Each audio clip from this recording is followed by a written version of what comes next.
박수가 조금 약한 것 같아요. 다시 한번 격렬하게 박수 한번 해봅시다. 우리 하나님 은혜와 축복 여러분과 함께 하시기를 바랍니다. 옆으로 앞뒤로 인사 한번 합시다. 사랑합니다. 축복합니다. 사랑합니다. 축복합니다.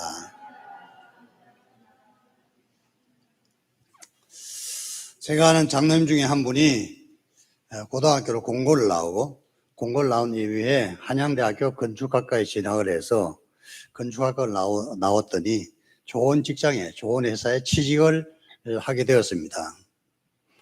문제는 회사는 좋은데 주일에도 출근을 자꾸 해야 되고 또 건축회사 관계로 아파트도 짓고 그러니까 그 현장 사람들하고 회식을 하는데 회식을 하게 되면은 술판이 벌어졌습니다. 교회를 열심히 다니는 젊은 청년이 그 술판에 항상 어울려야 되고 또 주일날에는 교회도 다니지 못하니까 걱정이 많았습니다. 심사숙고하고 걱정을 하다가 결국에는 직장에 사표를 내고 그만두게 됐습니다. 직장을 그만두면 곧 직장이 생길 것 같았지만 직장이 생기질 않았죠. 그래서 이 청년이 리어카 하나를 구해서 야채 행상을 했습니다. 서울에는 가락동 농수산물 센터에서 무라든지 배추를 이렇게 도매로 사서 파는 그 일을 하게 되었던 것입니다. 1년 동안 행상을 했는데 괜찮았습니다. 산다는 게 별것 없고 그냥 먹고 산다는 지장이 없었으니까요. 그 위에 유민건설이라는 회사에 들어가게 됐는데 내가 그를 만났을 때는 40대 초반이었고 그리고 감리교회 권사님이었습니다. 명함을 주고받았는데 명함에 보니까 유민건설 이사라는 직함을 가지고 있었어요. 아무리 조그만 회사지만은 이사는 또 쉽지 않은데 젊은 나이에 꽤 잘 되어 있었습니다. 그리고 15년이 지난 지금 한 2달 전에 그분을 만났더니 장로님이 되어 있더라고요. 장로님 됐는데 이제는 자기 회사를 경영하고 있는 사장이 되어 있었습니다. 좋은 직장을 다니다가 주의를 지키려고 직장을 그만두기가 쉽지 않을 것 같습니다. 사람이 직장을 잃었을 때, 실직을 했을 때 마음이 아주 힘듭니다. 따박따박 나오던 월급이 끊어지면 어떻게 살아가나, 가족들은 어떻게 되나 근심하고 걱정할 것 같습니다. 믿었던 것이 사라졌을 때 나는 이제 어떻게 살아가야 되나 근심하게 되는 것입니다. 오늘 성경 말씀은 오늘 성경에 나온 예수님의 제자들이 바로 그런 상황이었습니다. 믿고 의지하던 예수님, 병자들을 고치고 죽은 사람을 살려내고 바람을 꾸짖어 잠잠케 하던 예수님이 없으면 이제 우리는 어떻게 살아가나? 예수님이 이 세상을 떠나서 저 세상으로 가신다고 하니까 제자들이 근심하고 걱정을 했던 것입니다. 근심하는 제자들을 향해서 예수님께서 하시는 말씀이 너희는 마음에 근심하지 말라. 그렇게 말씀하시면서 해주셨던 말씀이 오늘 말씀인 것입니다. 예수님께서 오늘 이 예배에 참석한 모든 성도들에게도 혹 걱정거리가 있다면 예수님께서 여러분에게 너희는 마음에 근심하지 말라 그렇게 말씀하시는 것입니다. 예수님께서 이 자리에 서서 여러분에게 그렇게 말씀하신다고 믿고 제가 그렇게 말씀을 드리면 아멘 하시기 바랍니다. 너희는 마음에 근심하지 말라. 아멘 하시고 모든 근심은 주님께 맡기시기 바랍니다. 예수님께서는 근심하는 제자들에게 먼저 하나님을 믿어라 이렇게 말씀하셨습니다. 너희는 마음에 근심하지 말라. 하나님을 믿으니 또 나를 믿어라. 하나님을 믿으니 거기 일자가 되어 있고 맨 아래 보면은 믿고라고 되어 있죠. 하나님을 믿고 또 나를 믿어라. 하나님을 믿으라는 말씀입니다. 마음에 염려하지 말라, 걱정하지 말라, 불안해하지 말라, 하나님을 믿어라 이렇게 말씀하고 있는 것입니다. 사람이 염려하고 근심하는 일들이 몇 가지 패턴이 있습니다. 자녀들을 생각하면 근심할 일들이 종종 있죠. 직장은 제대로 다니는가, 외지에 아이를 보내놓고 나면 밥은 제대로 먹고 다니는가, 또 코로나 안 걸렸는가, 온갖 걱정들이 많을 겁니다. 자, 자녀 문제로 걱정되시는 근심하는 여러분들에게 주님께서는 자녀 문제로 근심하지 말라 이렇게 말씀하시는 겁니다. 이 말씀도 아멘으로 받으시기 바랍니다. 자녀 문제 근심하지 마시기 바랍니다. 사람들이 근심하는 일 중에 하나는 육체의 건강 문제, 이것을 근심하는데요. 몸이 건강하지 않으면 어떻게 되나, 그게 우리가 걱정하는 문제인 것입니다. 아는 목사님 한 사람이 어느 날 소변을 보니까 소변 색깔이 피 색깔이라 깜짝 놀라서 병원에 갔더니 정밀 검사를 받아봐야 된다고, 정밀 검사를 받고 나서 이제 오라 그래서 병원에 갔더니 맨바디 하더니 나가시고 부인 사모님을 들어오라 그랬어. 목사님이 자기는 나가고 사모님을 들어오라니까, 야, 나는 이제 끝장났나 보다, 말기암인가 보다, 그렇게 생각해서 걱정을 많이 했는데, 사모님이 의사를 면담하고 나오더니 아무 말도 안 하고 눈물이 펑펑 흘리는 거예요. 막 울면서 집까지 갔다 그래요. 한마디도 물어보지 않고. 집에 가서 무슨 일인가 물어보니까 별일 아니라 그러더래요. 알고 보니까 아무것도 아닌 일인데 사모님이 너무 감사해서 울었나 봐요. 근데 좋은 일은 빨리 말씀해 주시기 바랍니다. 목사님은 집으로 가는 내내 그 마음이 지옥을 헤매고 있었다 그러니까요. 목사님도 별 볼 일 없습니다. 믿음이 때로는 날아가기도 하는 것이거든요. 그 생명도 하나님께서 다 주장하신다 생각하면 그냥 편할 것 같은데, 좀 더 살고 싶으니까 걱정하고 마음이 지옥을 헤매는 것입니다. 마리아 그렇게 하지만은 내 자신이 만약 그런 일을 당하게 되면 여전히 불안한 마음도 있고 근심하는 마음이 있는데, 이때 우리 예수님께서는 우리가 하시는 말씀은 근심하지 말라, 근심하지 말라 하시는 주님의 음성을 들으시기를 바랍니다. 우리는 사는 것이 걱정될 때가 있습니다. 무엇을 먹고 사나, 어떤 집에서 살게 되나, 옷은 어떤 걸 입어야 되나. 옷 입는 건 별로 걱정이 안 될 것 같은데요, 사실은 꽤 걱정될 때도 있습니다. 오늘 교회 갔는데 옷을 뭘 입고 가나. 그냥 아무렇게나 입고 오시는 분도 계시지만 그래도 교회 가는 데는 좀 괜찮은 옷을 입고 가야지, 옷장을 열어보면 입을 옷은 하나도 없는 것 같고 걱정될 때가 있죠. 용감하게 옷을 사시기 바랍니다. 좋은 옷이 있으면 사시기 바랍니다. 인생 별것 아니죠. 몇 년 살지 못합니다. 돈 있으면 부지런히 옷도 사시고, 좋은 옷 있으면 사시고, 맛있는 음식도 야, 저걸 먹고 싶다 하면 용감하게 사 드시기 바랍니다. 평생에 한 번은 비싼 음식도 사 먹을 수 있어요. 근데 그것도 하면 되지. 맨날 그냥 뭐 갔다 그러면은 무슨 홍천에 오니까 그냥 막국수나 먹자 그러는데, 그러지 마시고 좋은 것도 좀 드시기 바랍니다. 사는 거 별거 없다 이거. 예. 그러면 무엇을 먹을까, 무엇을 입을까, 어디에서 살까 걱정하지 말고 하나님께 맡기시기를 바랍니다. 사실 옛날에는 먹고 사는 문제가 걱정이었죠. 지금은 요새는 많이 걱정을 안 하는데요. 걱정하지 않는 사람들도 있지만 그래도 여전히 걱정되는 분들이 계시죠. 예수님께서는 먹고 사는 문제, 입는 문제, 이런 문제로 걱정하는 사람들에게 너희는 무엇을 먹을까, 무엇을 마실까, 무엇을 입을까 염려하지 말라. 이는 다 이방인들이 구하는 것이고 하늘 아버지께서 너희가 필요한 것들을 다 아신다 하시면서 공중을 세려보라.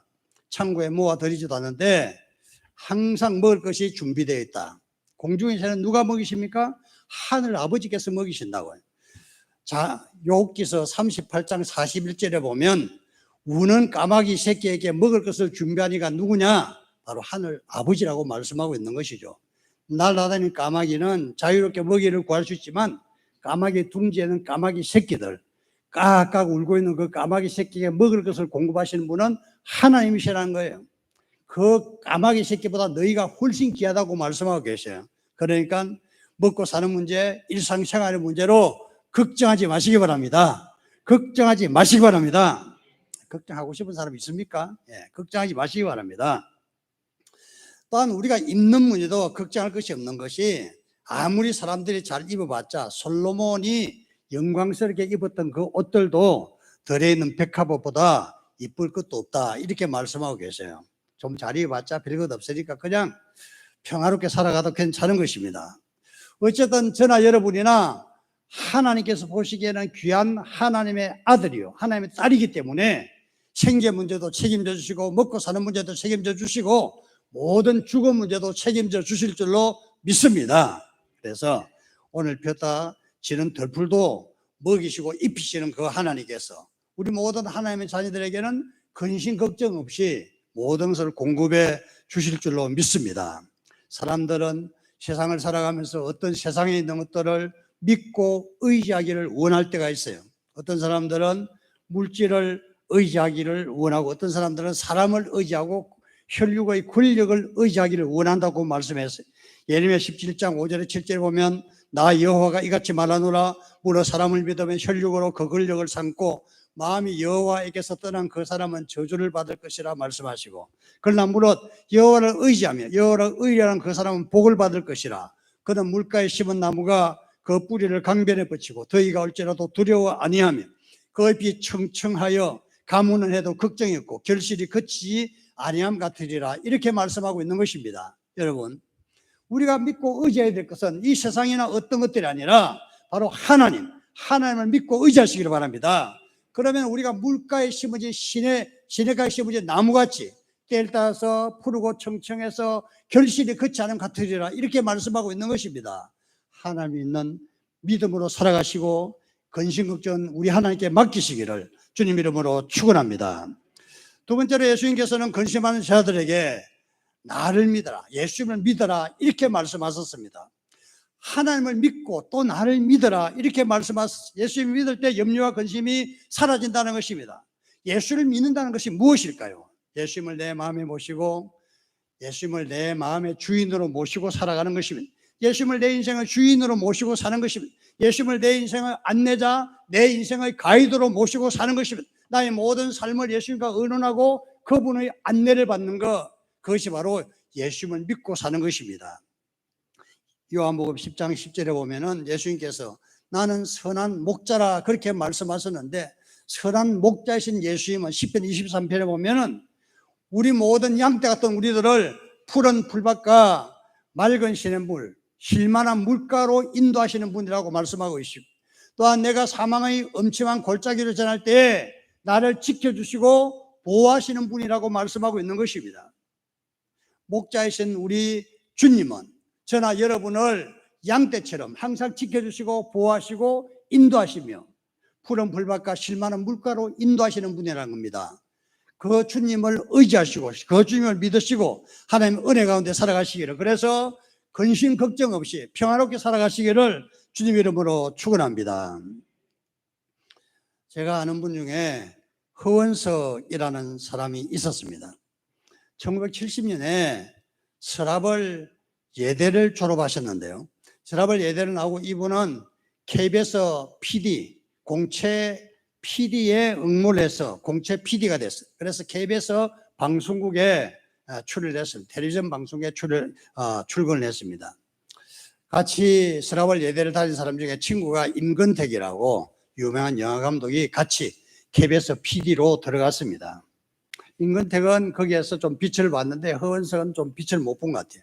어쨌든 KBS에서 근무를 하다가 어느 날 몸이 좀 아파서 출근하지 못했는데 시름시름 아파서 점점 몸이 쇠약해지기 시작해서 결국 KBS 방송국에 사표를 내고 그로부터 집안에 혼자서 살게 되었습니다. 출근을 하지 못하고 몸이 쇠약하니까. 그래서 집안에 한 35년 동안 방 안에 갇혀서 살았는데요. 그 35년 동안 이분은 거의 폐인이 되어버렸습니다.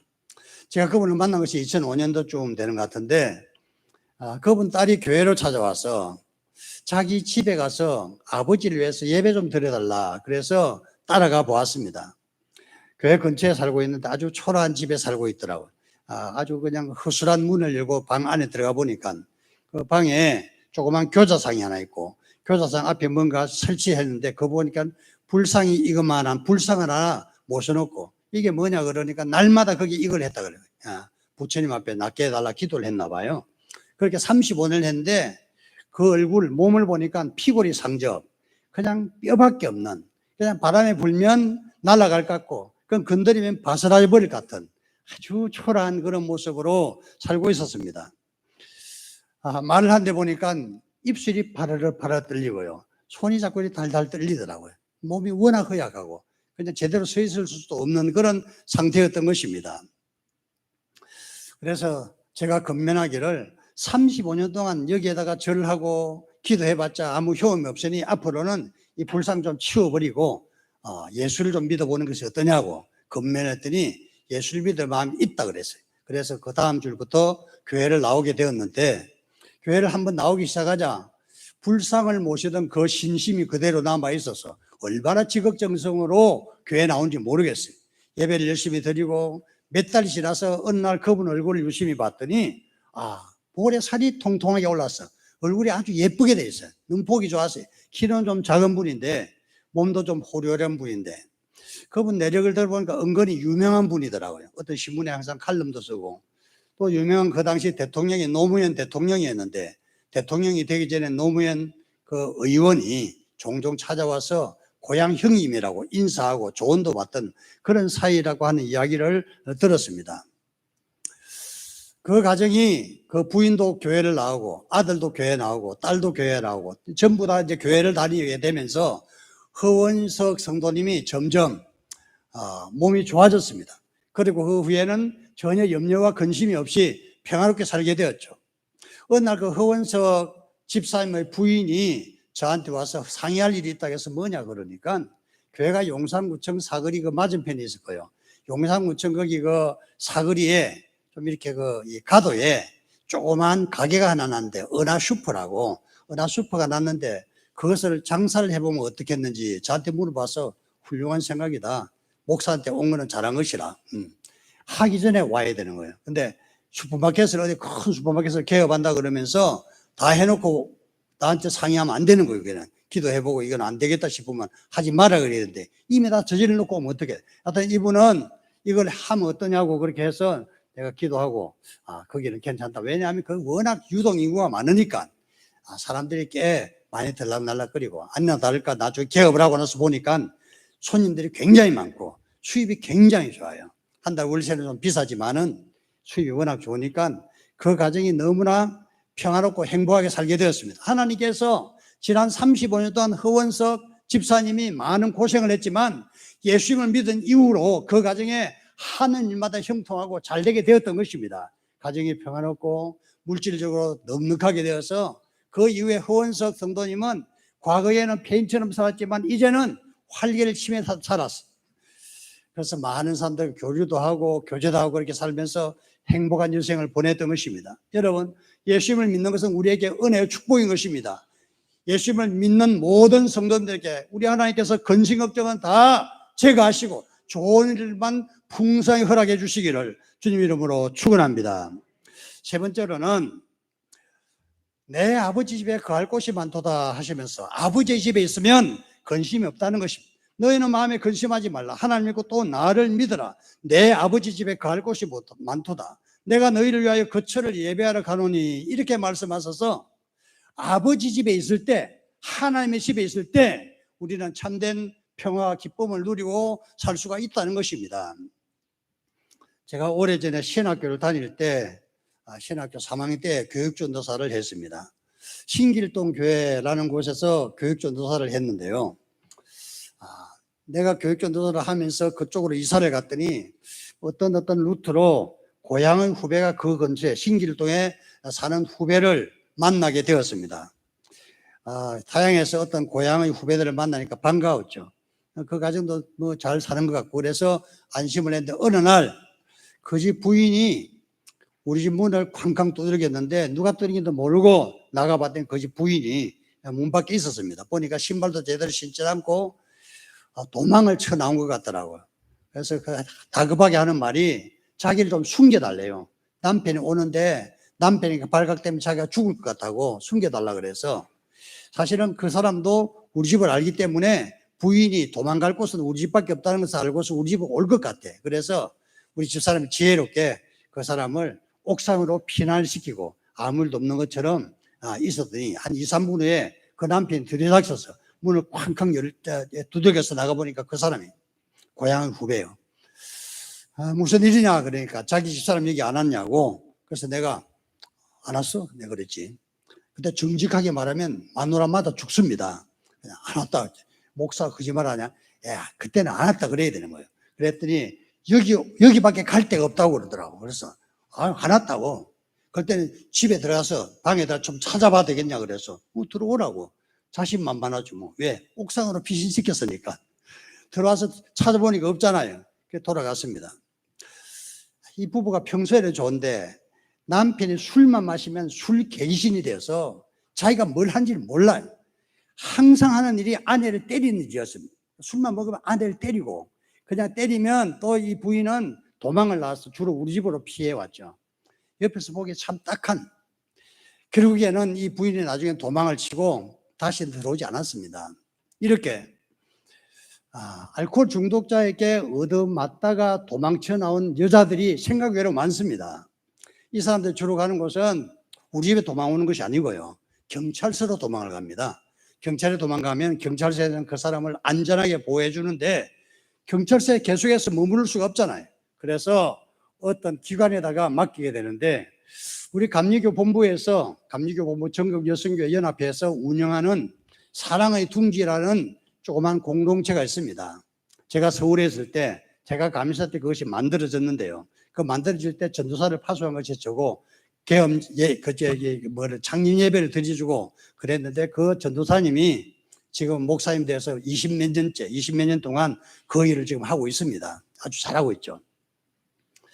매 맞던 아내들이 남편을 피해서 경찰서에 가게 되면 경찰에서는 그 일을 사랑의 둥지로 연결해 줍니다. 그러면 사랑의 둥지 목사님이 경찰서에 가서 그 일을 모셔와서는 거기에 안전하게 보호를 해주는 거죠. 경찰에서는 남편에게 절대로 그 부인이 간 곳을 알려주지 않습니다. 사랑의 둥지에서 매 맞던 아내들, 알코올 중독자의 아내들은 비로소 안식을 얻는 것입니다. 더 이상 근심 걱정 없이 살아갈 수가 있는 것입니다. 이 사랑의 둥지와 꼭 같은 것이 하나님의 교회입니다. 하나님의 집, 우리가 다니는 교회, 영혼의 집, 하나님의 품. 우리가 하나님 품 속에 있을 때, 우리의 영적인 거처가 하나님 품 속에 있을 때 우리는 더 이상 걱정할 것도 없고 근심할 것도 없이 참된 마음의 평화와 안식을 얻을 수 있는 것입니다. 사랑의 둥지에서 매 맞는 아내들이 근심 없이 살 수 있듯이 세상에서 지치고 피곤한 우리 모든 성도님들이 영혼의 둥지가 되는 하나님의 교회에서, 하나님 품속에서 참된 안식과 평화를 누릴 수가 있는 것입니다. 그러므로 하나님의 품속과 같은 주님의 교회, 우리 영혼의 거처인 교회를 사랑하시고 마음이 허하고 힘들고 괴로울 때마다 하나님께 나오셔서 기도하시고 하나님 품속에 여러분을 맡기시기를 바랍니다. 우리 모든 사람들은 마음 깊은 곳에서 불안한 마음, 고독한 마음, 근심한 마음이 있습니다. 그래서 이 마음을 우리 영혼의 집인 하나님 품속에 내 영혼이 깃들이기까지는 내 영혼에 참된 안식이 없었다 하고 성 어거스틴이 고백한 것처럼 우리 모두는 다 하나님 품속에서 참된 안식과 평화를 누릴 수 있는 것입니다. 이 은혜가 우리 모두에게 충만하셔서 우리 모든 근심과 걱정은 하나님께 맡기시고 오늘 예배를 마치고 돌아갈 때 여러분 마음속에 있는 모든 근심과 걱정이 다 사라지고 하나님의 주시는 은혜와 평화와 축복, 행복한 마음으로 돌아가시고 승리하시기를 우리 주님 이름으로 축원합니다. 기도하겠습니다.